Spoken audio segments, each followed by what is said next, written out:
Olha o que diz aqui em Atos 19. Enquanto Apolo estava em Corinto, Paulo, atravessando as regiões altas, chegou a Éfeso.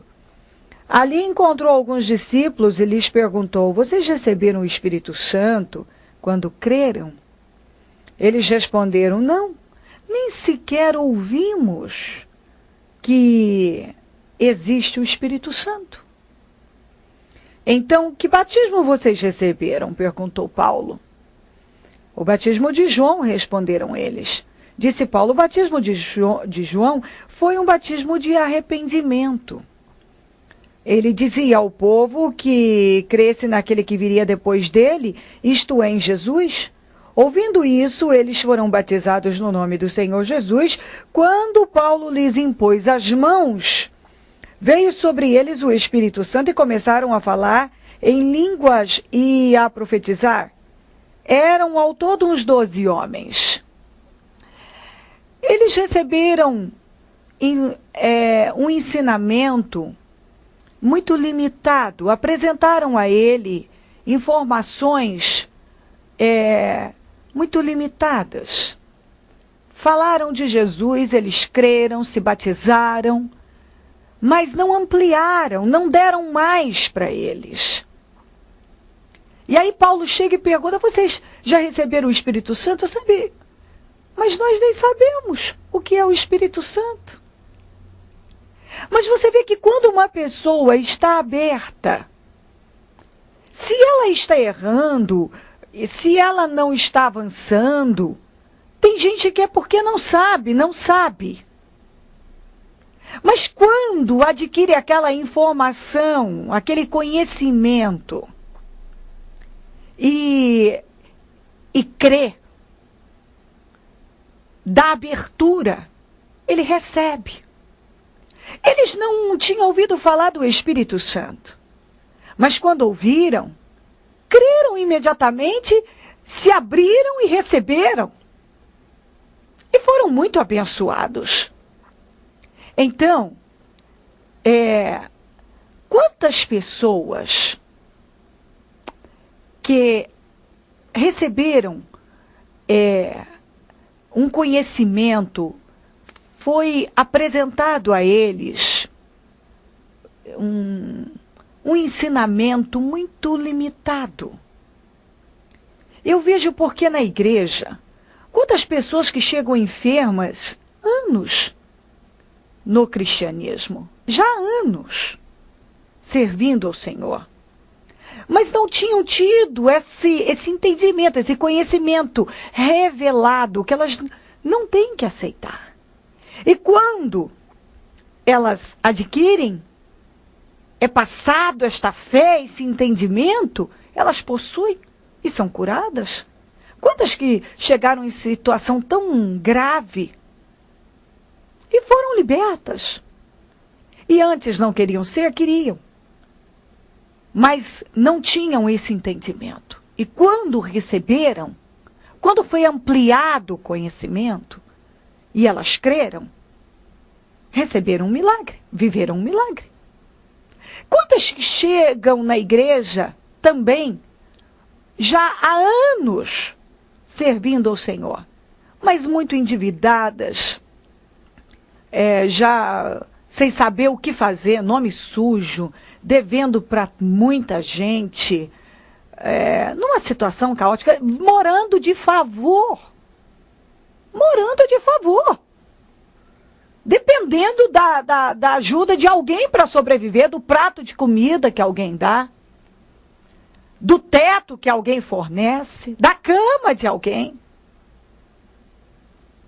Mas aí, elas recebem a informação, é dado a elas esse conhecimento, é ampliado. E elas recebem. E aí é onde você vê inúmeros testemunhos de pessoas que dizem: eu estava há anos no cristianismo. Eu já estava no Senhor, era batizado, etc e tal, mas a minha vida estava um caos.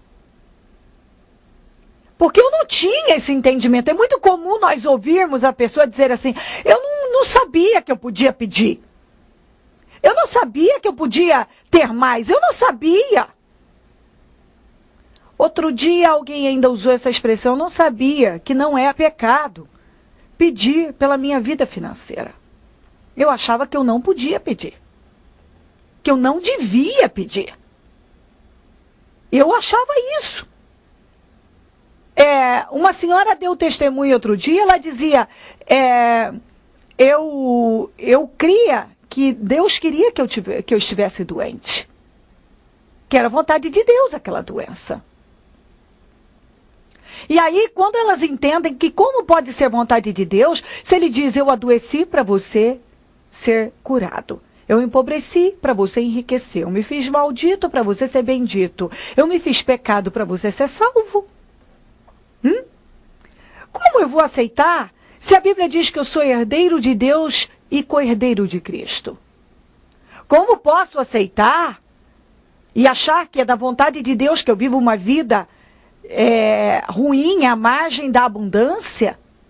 Se a Bíblia diz que se eu estou em Cristo, eu sou de Cristo, eu sou descendência de Abraão, então, herdeiro conforme a promessa. Quer dizer, aquelas 7 promessas que o Senhor fez a Abraão, se eu estou em Cristo, eu passo a possuí-la, eu tenho direito a ela também. As 7 promessas que o Senhor fez a Abraão. Então, preste bem atenção. Esse pessoal tinha recebido